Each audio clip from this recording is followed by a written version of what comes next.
Ganyan pagdating sa utang. It is, iba yung utang, iba yung koleksyon. Sa Bible po, sa King James and New King James, yan po ay patawarin mo kami sa aming mga utang. Inaawit natin yan. Ama namin, sumasalangit ka, sambahin ang ngalan mo, itong sa lupa, maging sa langit, sundin ang loob mo, diba? Sa lupa, bigyan mo kami ngayon sa aming kakanin sa araw-araw. Tadaw? At patawarin mo kami sa aming mga utang. Kaya ng pagpapatawad namin sa mga nakautang sa amin. At huwag mo kami ipaintulot sa tukso at iadya mo kami sa gawang masasama. Bawal ba gamitin yan? Our Father who art in heaven, yun. Inaawit po natin sa version ng Kristiyano. Father, yung Father, yung nakukommun yun, ano yun? Our Father who art in heaven, hallowed be thy name. Kung mabayanawin natin yun, naalala mo yung pagkakatoliko mo? Naalala mo ngayon yung rebultong sinasamba mo? Kasi binago na ng pananaw ng Lord. Pag ginaawit ko yon, hindi ko na naalala yung rebultong. Naalala ko yung pangako ng Diyos at Diyos ay Espiritu. Kasi our Father yun eh. Amen po? Kaya di bawal awitin yun. Dahil nanggaling po tayo sa pinagalingan po natin, bawal na ba yun? Nasa Bible yun. Kailangan ibahin po natin yung mindset po natin. And everybody say amen. Kaya kayong mga nanonood, abot tanaw, abot kayong lahat dito. Ang Diyos ay hindi nagtatami. Mamili ka lang. That is the right of religion. The freedom of religion. That's why the state and religion is separable. Kaya ba po yan? Amen? Kaya privileges po ng mga saserdote at mga pari o naglilingkod sa Diyos ay ito po. Kasi pinaghiwalay ng Diyos yan. Kaya sa 12 tribo, ang Levita po ang pinili ng Diyos para maglingkod. Kaya ang mga Levita po ay walang mana. Ang ibig sabihin ng walang mana, wala silang masyadong anihin. Meron silang mana sa kanilang sariling mga bahay. Amen? Meron silang kinakaterikan. Pero pagdating sa kabuhayan, ang kabuhayan po nila ay galing sa Diyos. At yun ang tunay na yaman. And everybody say amen. Amen. Hindi po, sa panahon po natin, hindi po masama na magtrabaho ang isang pastor. Amen po, ang isang lingkod ng Diyos. Bakit po? Wala naman nakasad sa Bible na bawal magtrabaho. Sa panahon natin na Gentiles, na mag-part-time, na hindi nakakasagabal sa gawain ng Diyos. At pinili ng Diyos siya na magiging pastor, evangelist, teachers, and prophets, and apostle.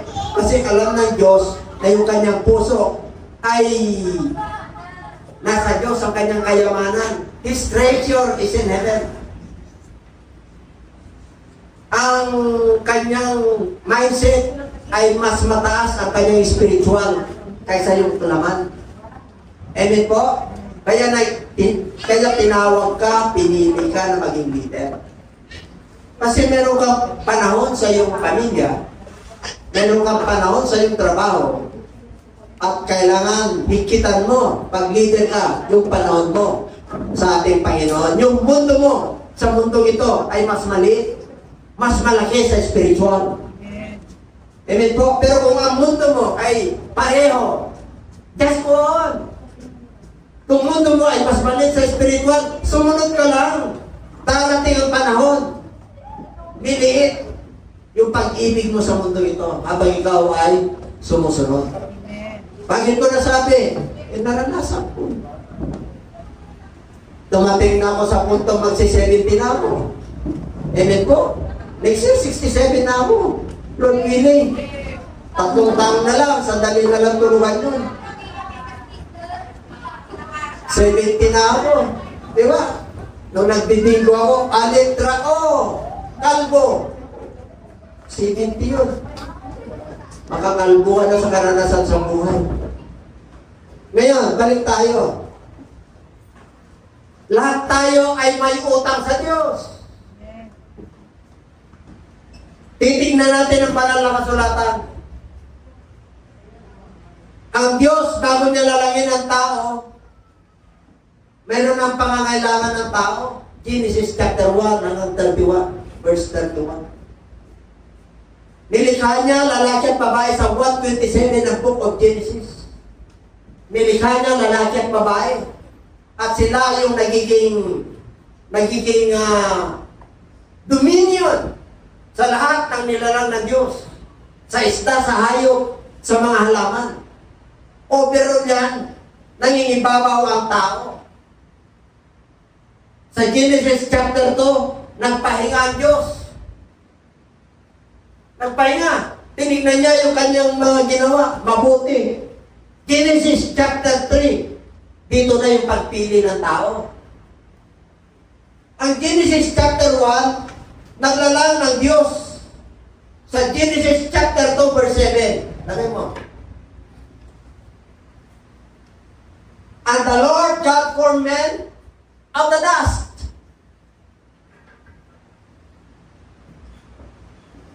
Of the ground and breathed into his nostrils the breath of life. And man became a living soul. And the Lord God planted a garden eastward in the Eden. And there he put the man whom he had formed. Di ba may nilikha na siya sa Genesis chapter 1? Magsinami kayo. Pero yung nilikha niya sa Genesis chapter 3 special. Meron silang garden. Amen? Amen. Tingnan mo ang paglikha niya kay Adan. And out of the ground, made the Lord God to grow every tree that is pleasant to the sight and good for food.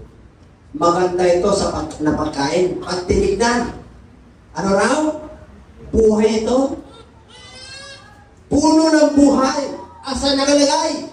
Sa gitna ng halamanan, sa garden ng Eden. And the tree of knowledge of good and evil. Ano pangako ng Diyos? Papagpalain niyang tao. Dahil papagpalain niyang tao, nag-create siya ng special. Naka-create na siya eh. Magpakarami kayo. Pero si Adan, iba. Special siya, galing siya sa task. Masterpiece niya, si Adan. Hindi yung sa labas ng Eden. Amen po? Dumami ang tao sa labas ng Eden. Yan ang pinagtatalunan hanggang ngayon. Mga kapatid, ang Biblia, napakaliwanag. Diba? Kaya, special ka pag ikaw ay manalipag. Special ka. Maganda ito sa paningin. Ano pa? Okay.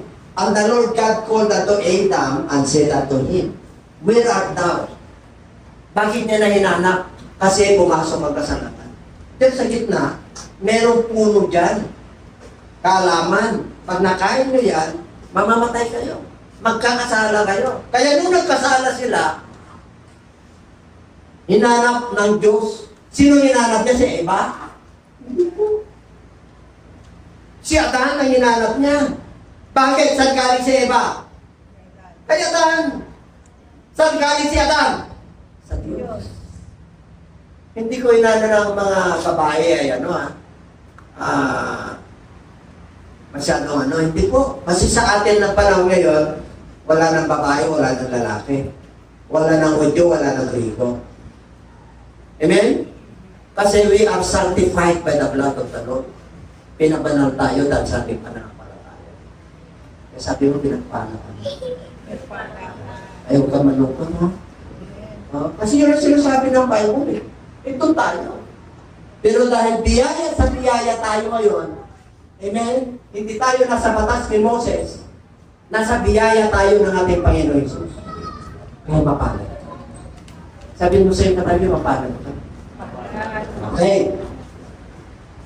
Where art thou, Adam? I heard the voice in the garden. Alam niya. Bakit siya natakot? Pumasok ang kasalanan eh. Sumuway eh. Nakita niyo, what's siya? Hindi na siya ignoramos. Parang mga bata. Ang mga bata, ignorante yan. Wala pang alam, walang kamuan. Buwang sa mundo ito. Walang awareness yan. Magkakaroon ng awareness yan pag 7 years old. Alala niyo ng bata kayo? Ilang edad kayo nung nagkaroon kayo ng kamalayan? Sige nga. Ako nagkaroon naman ng kamalayan, 7 years old. Pero yung 4 years old, alam ko na, may malay na ako. Bakit? Pinaglalaroan ako ng demonyo. Pero makabuli mo yung plano sa taas. Oh, spiritual yun. Hinahanap ako na magulang ko, nandun ako sa gitna ng tinikan. Mga spiritual yun eh. It is a mystery. Kamang-kamang yun, kung ordinary ka, hindi mo maunawaan yun. Bakit ko naalala? Dahil may mission ako sa Diyos. And everybody say amen. Paano ka tinawag na? Bata pa lang ako, inaako ko na yung aeroplano. O, ang dami akong kasama, yung pala 20. Yan ang pakatawag sa akin. Hanggang ngayon, nandun pa rin. And everybody say amen. Kaya, kung katwiran lang ang Diyos, mga kapatid, kayo nangyayari sa atin ito eh. Bakit po? Nasa Bible eh. Pinili ka na ng Diyos mula pa lang nalangin ang mundo ito para maging banal at wala kang kapintasan sa kanyang harapan. Kaya mong maging banal. Bakit? Anak ka na ng Diyos kagaya ni Adam. Special ka, peculiar.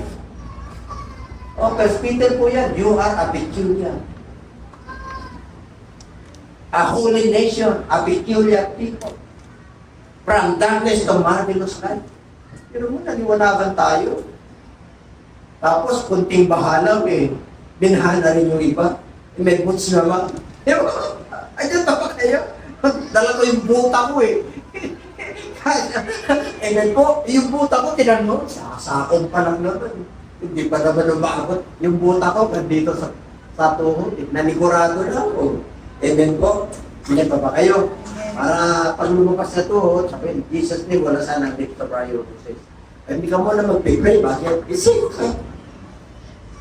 Pero pag inabot ka na ron, protektado ka ng dugo ni Kristo. Lahat tayo, pagdating natin doon, dugo ni Kristo, nandiyan, hindi nyo lang nakikita. Kasi anak kayo, protektado kayo ng dugo ni Kristo. Ano mo? Siyempre nakakaya yung ginawa nila eh. Di ba? Grabe. Grabe. Iba itong ginawa natin. Dati, baliwala sa inyo yung ano. Parang magkapatid lang tayo. Pero kakaya na tayo. Kasi kitang-kita ko na yung purma niya. Tawa niya.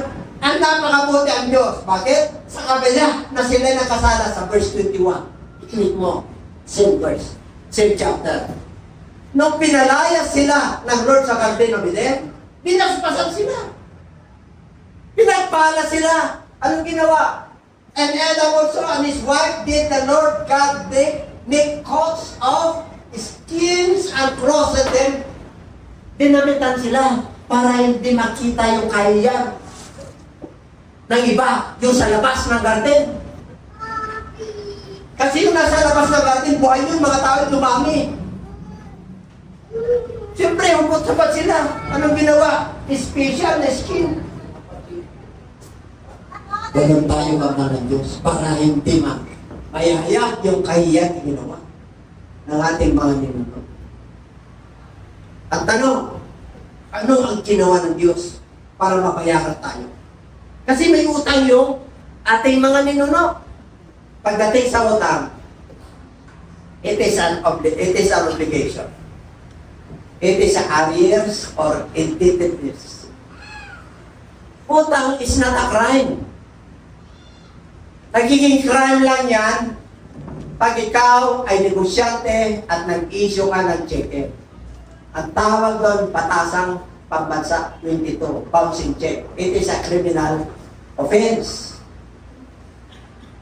At pag may utang ka at wala kang cheque at malaki ang halaga at intention mo na hindi nagbayad, papasok ka sa estafa. That is another criminal case. Estafa pero civil case. Naalala mo po yung obligation ng contract ko. Kasi meron kaming subject kasi as an accounting, you have a subject of moral obligation. Obligation ng contract from first year up to fourth year. Meron kaming subject na 3 points. Ano yan? 101, 102, 103, at 104. Kaya kahit na paano may idea ako sa batas. Amen? Hindi nga lang ako abogado, pero matindi ako yan. Abogado ako. Yung pinagalingan ng batas ng tao ay galing sa langit. Kaya tingnan mo yung mga nakakapasa ng board, yung Bible ay nasa ibabaw. Kasi doon, hinango ang batas ng tao. Batas ng Diyos. Doon nila hinango. Tinagtagan na lang yan at minodify. Tingnan nyo yung mga ng mga presidente. Nagsusunod sila. Bible po yun, Word of God yun. Sa batas ng Republika ng Pilipinas, I am imploring the aid of the sovereign will, the divine providence. Di ba may preamble tayo? Kalimutan ko na po yun. Amen?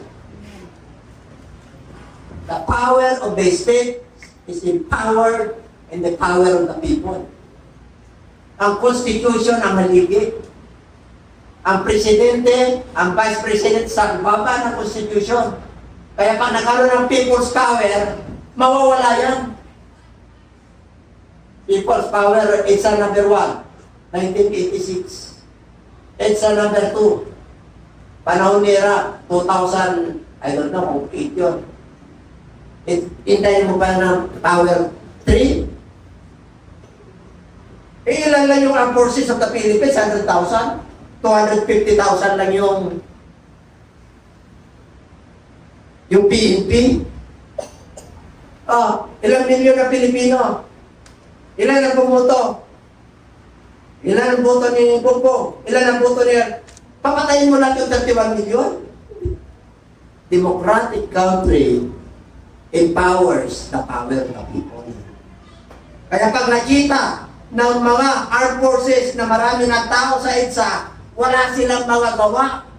Kundi kausapin yung presidente, mag-resign ka na. Kasi yung tao, dudumugin na tayo, papatayin tayo, magkakamatayan na. Pilipino ka, papatayin mo 1 milyon? Ito ang nangyayari yun, alam nyo kung bakit? Biyaya sa biyaya. Noong unang panahon, pwede yun. First World War, Second World War, pwede yun. Third World War, pindutan na lang. Grace by grace na tayo ngayon. At pinangaral na ngayon ang salita ng Diyos. Kaya kahit na maliit na bansa, kinuyog ka ng superpower, hindi ka obra. Bakit may United Nations na? May NATO na. Everybody say amen. May BRICS na. Ganon kabiyaya, ganon kamahal ng Lord na kanyang nilala. Kaya sabihin mo sa iyong Katolik, huwag kang mag-alala sa mga nangyayari. Ipag-pray lang po natin. At huwag tayong pumunta sa labas at ikaw bishop ang mangunguna sa amin. Dahil matapang ka, estudyante ka pa lang nato ka na sa Mindula. Mamaya hanapin pa ako ng mga commander doon sa mga bundok. Itignan nila kung record ko sa UE. Kung ano talaga yun. 1978 ako, kasagsagan ko ng rally. Hindi lang ako nagpalista. And everybody say amen. Nakadalawang rally lang po ako, matras na ako. Lagi sila sa room ko. At may meeting kami. Di ba na lang kung nakapreserve yung picture ko doon? Eh, wala pa naman cellphone nun eh. Amen? Ganun po ang karanasan na aking naranasan. Kaya may pinaghuhugutan ako pag ako'y nagpukwento sa inyo. Bakit po? Nagiging campus ministry ako sa PUP. UP at saka PUP, nandiyan lahat ang mga kaliwa. And everybody say, ngayon na lang sa UP sa Pangasinan. Ano UP sa Pangasinan? University of Pangasinan, UPAN. Ngayon na lang makakanan kayo. Kaliwa kanan, kaliwa kanan, kaliwa kanan. Aala na kayo. Panig. Ano pa? 3:15 ng Book of Genesis. Nandito na tayo sa promise kaya na nagkasalan tao. Bakit tayo may utang? Nagkasala yung ninuno natin. Namili sila. Nagkasala tayo. Kaya pabayaran natin ngayon.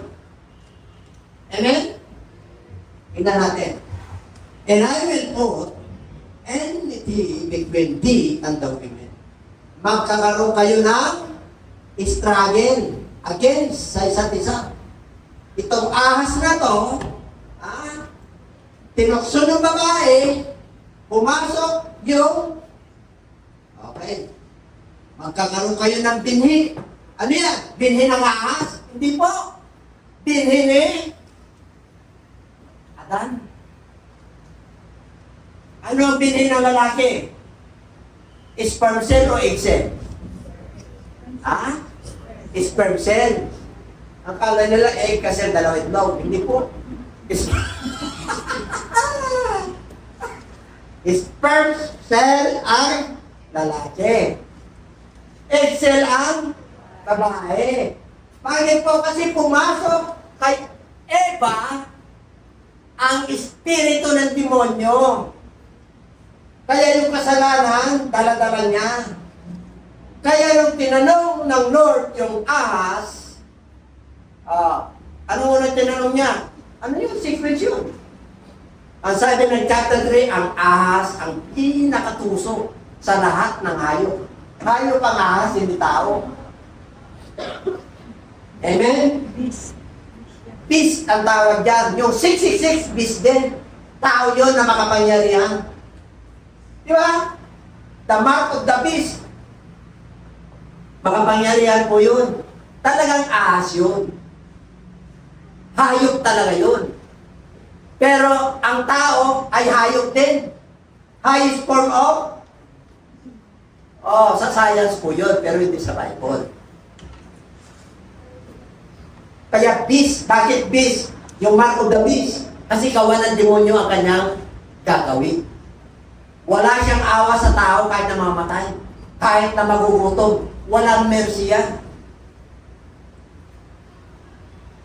Kaya beast ang tawag. At kaya yan, paglalaitin ko yung bruise, yung pag-aawayin ko, yung sperm cell ng lalaki at yung babae. At magkakana kayo itong sumpa. Ikaw ahas, dati nakatayo ka. Ngayon, ang kakainin mo alabok. Ang iyong abdomen, ang iyong ilalakad. Kaya yung mga kobra nakaganon. Iba ang kobra. Iba yung si anaconda. Si anaconda malaki. Hindi niya may tayo yung kanyang. Amen? Kasi yun yung sumpa. Sino? Yung babae. Kaya ikaw, nagkasala, sumuway ka, maglilihi ka. Nandun eh. Hanggang ngayon, nandun yun. Hindi mo na maalis yung sumpa. Kaya may pambayad. Ngayon, mga kapatid, yung lalaki naman, ikaw lalaki, sa pamagitan ng pawis mo, habang buhay, maglilingkod ka sa asawa mo. Kaya yung sakong na yan, ikaw babae, nakasala ka, magpapasubmit ka sa asawa mo. Mahalin mo ang iyong Diyos. Bigay sa lahat. Mahalin mo ang Diyos ang iyong buong puso, buong kaluluwa, buong lakas, at buong pag-iisip. Bigay sa atin ng Diyos yan. Amen. Marami nang pinagdaanan ng unos at bagyo ang iglesia nito. Pero nananatiling matatag at matibay.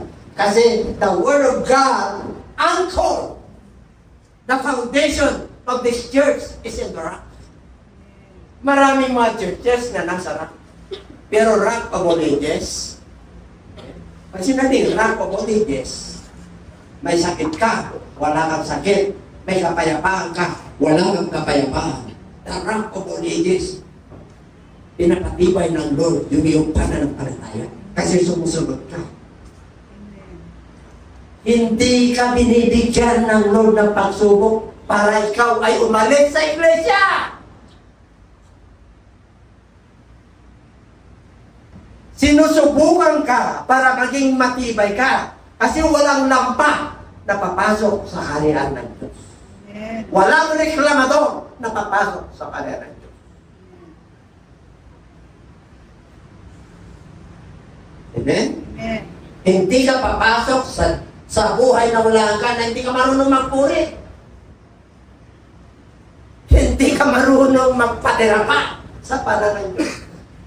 Hindi ka marunong magpakumbaba kung ikaw ay nagkakamali. Hindi mo kayang tanggapin ang mga pintag sa iyo't kasalanan.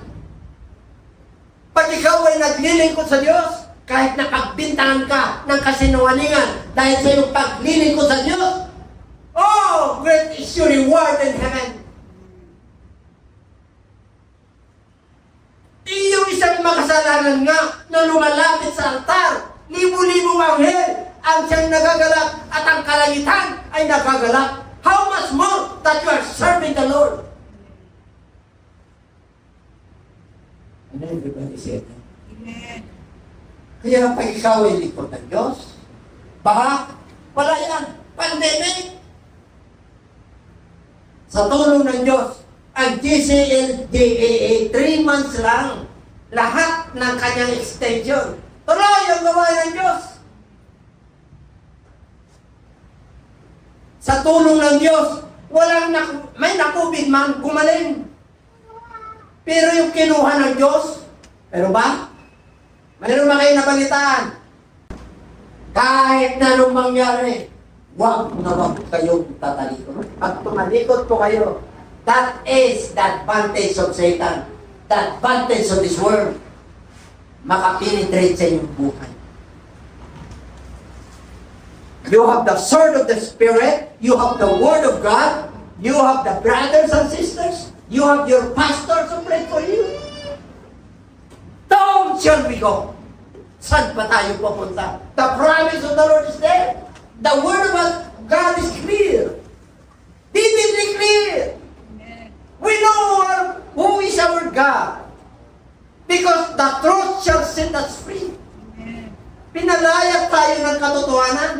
Ang daming mga mangaral. The Godhead of the Lord.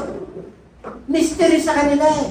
But the mystery has already been revealed to us. Amen.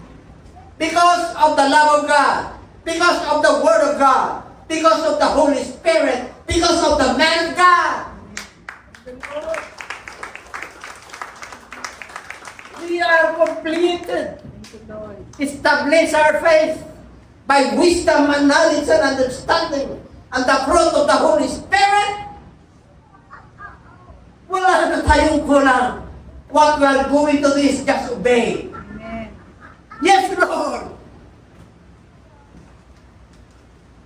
Everything that is in the Lord is positive. It's always yes. There is no such thing as negativity of the Lord. Amen. Amen. Kaya pag ikaw ay tinawag ng Diyos at pinili ng Diyos, you always choose the best part of it.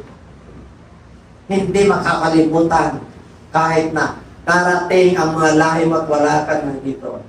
May patuto ka pa rin at di kasi na iniwan sa iyong pamilya, sa iyong iglesia na iyong tinabibilan.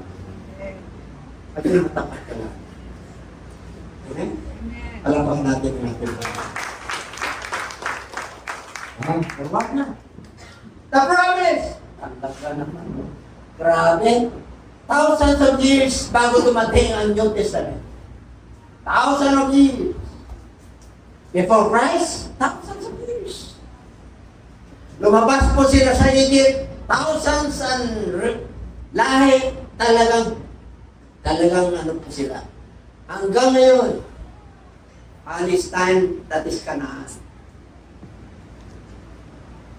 Yan, nung galing po sila sa Egypt, yan, Gaza Strip na yan.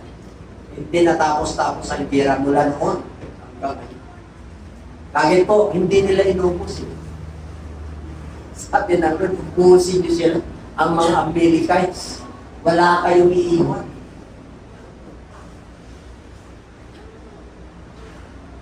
Ganun kasi sa batas ni Moses. Pero nung dumating si Kristo, he fulfilled the law. Ginampanan niya. Nagsakripisyo siya, tingnan mo. Ganun na lamang ang pag-ibig ng Diyos ng buong mundo sa limutan. Ibinigay niya ang kanyang bugtong na anak na kung sino mang sumampalataya sa kanya ay hindi mapapahamak. Hindi ka mapapahamak pag kay Jesus Christ. Lahat tayo na may utang kay Jesus Christ, He paid it already at the cross. And now in return, ano naman ang gagawin natin? At patawarin niyo kami sa aming mga utang. Lahat tayo ay may utang. Lahat tayo ay nagkasala. He paid the price at the cross. Bayad ka na. Kaya ikaw naman nung pinatawad ka ni Kristo, patawarin mo kami sa aming magtawad.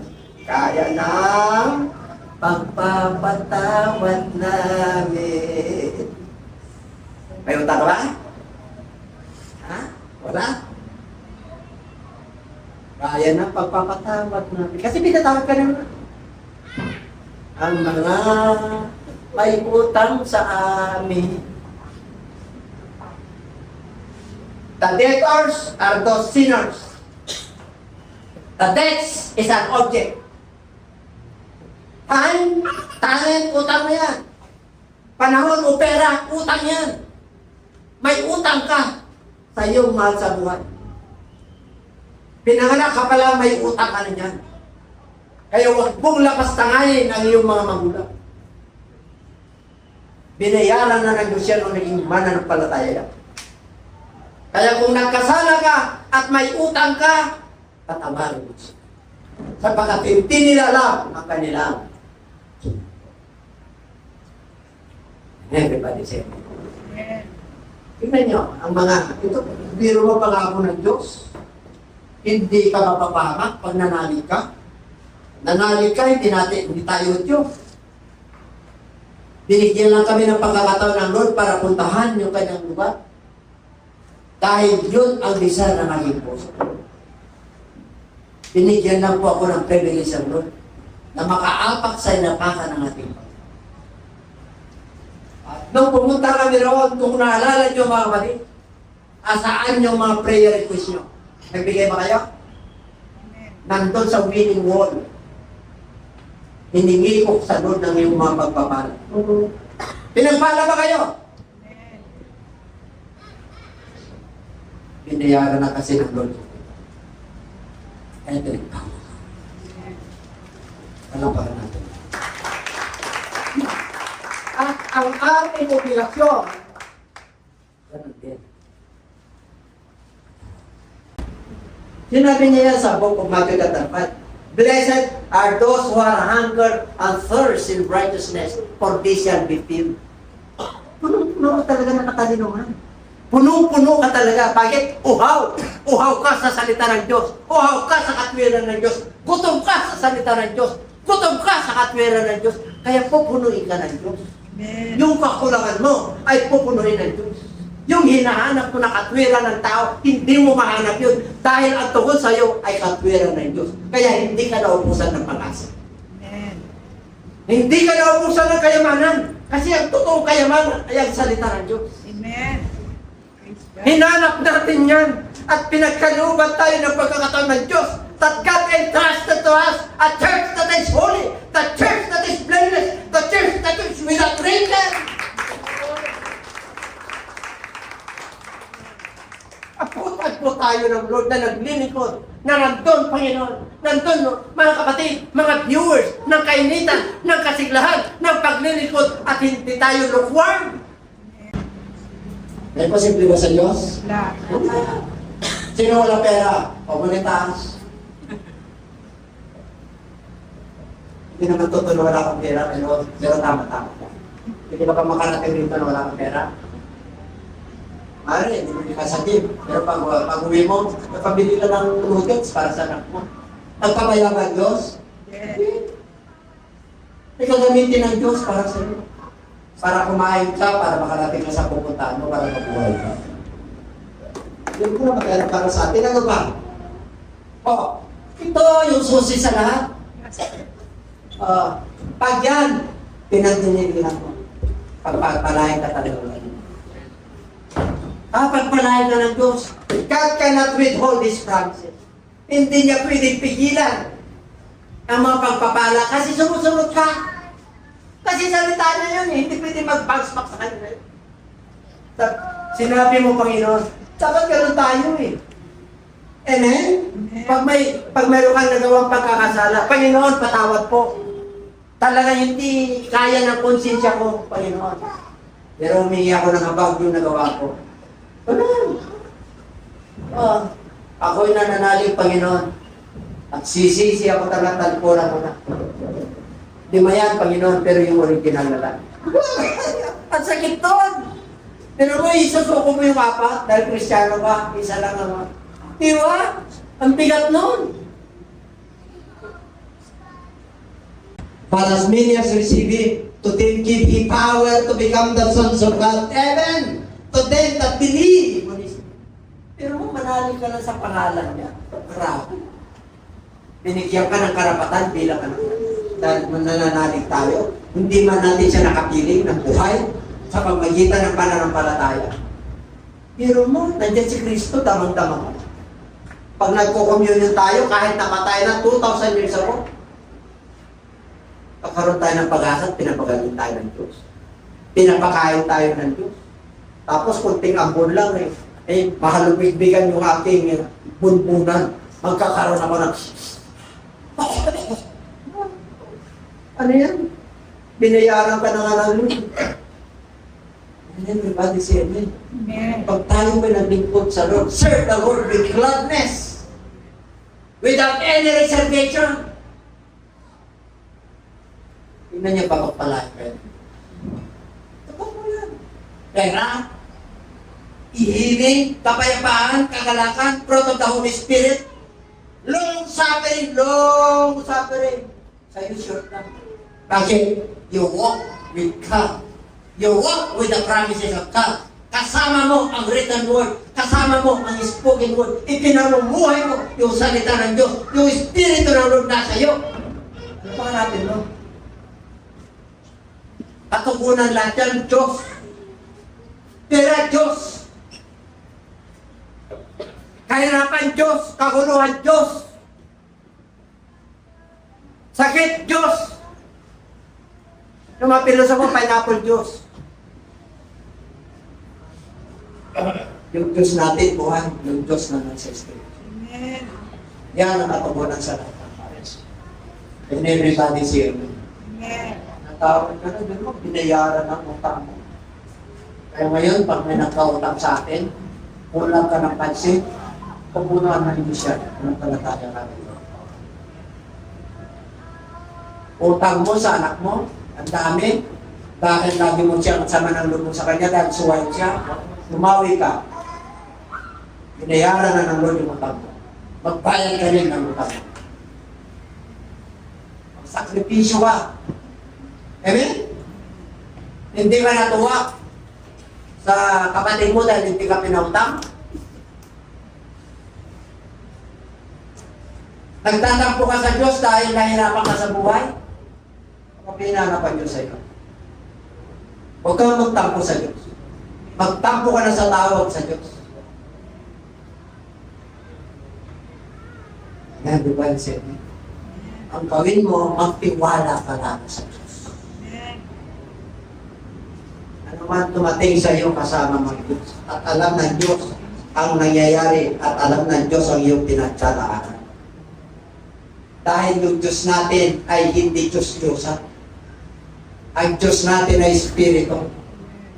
Buhay, siya ang lumikha ng lahat ng bagay.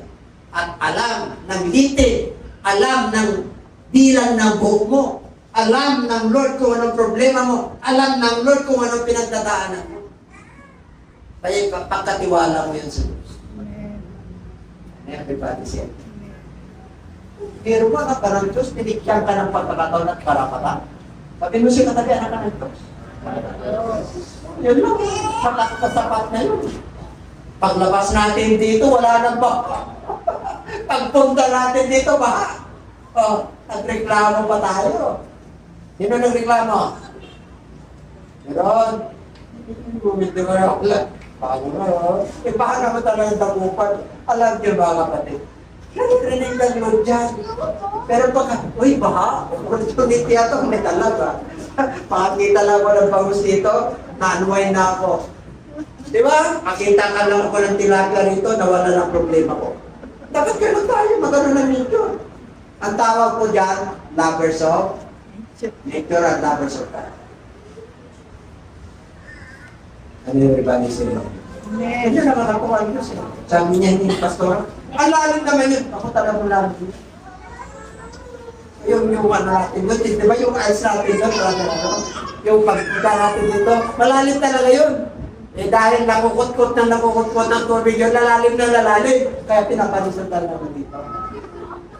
Para hindi masira yung magsasakyan. Kapag-abuti ang Lord eh. Para yung mga paano hindi na maruluma, ay punta kayo sa kulto. Alam niyo, pag titignan nyo lahat positibo ka sa Lord, talagang in everything, give thanks, for this is the will of God. Hindi na tayo tumagod ka ng pangako ng Diyos eh. Ano pa? Hindi ko itinahiya ang mabuting balita ni Kristo sapagkat ito ang kapangyarihan ng Diyos tungo sa kaligtasan sa bawat naniniwala sa Kanya. Una sa mga Grigo, pangalawa sa mga, una sa mga Hudyo, pangalawa sa mga Grigo. Ang Grigo po tayo, 10 times. Hindi tayo Hudyo. Kaya pari-pareho na tayo ng Hudyo at saka Grigo. Wala nang lalaki, wala nang babae. Pag naglingkod ka sa Lord, bakla ka, tumboy ka, pag naging babae ka, tinatawad ka na ng Diyos. Amen. Alas 12 na. Ano mo na? Yun. Tapos, for therein is the righteousness of God. Nakipasa, last na po ito.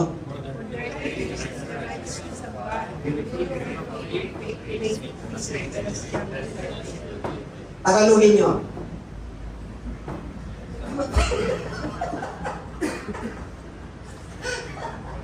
Okay. Ito ang katwiran ng Diyos na pahayag biyaya, pananampalataya o biyaya sa biyaya na susulat. Ang matuwid ay nabubuhay sa pananampalataya. Tanaw! Sino matuwid? Ay, di kayo nakakalitas. Sino matuwid?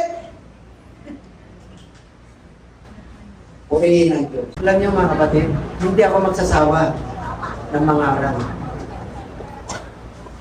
Ang request ko sa Lord, kahit na 100 years na ako, mabuti ko pa. Hanggang kaya ko pa at ang busis ko at nakakatayo pa to.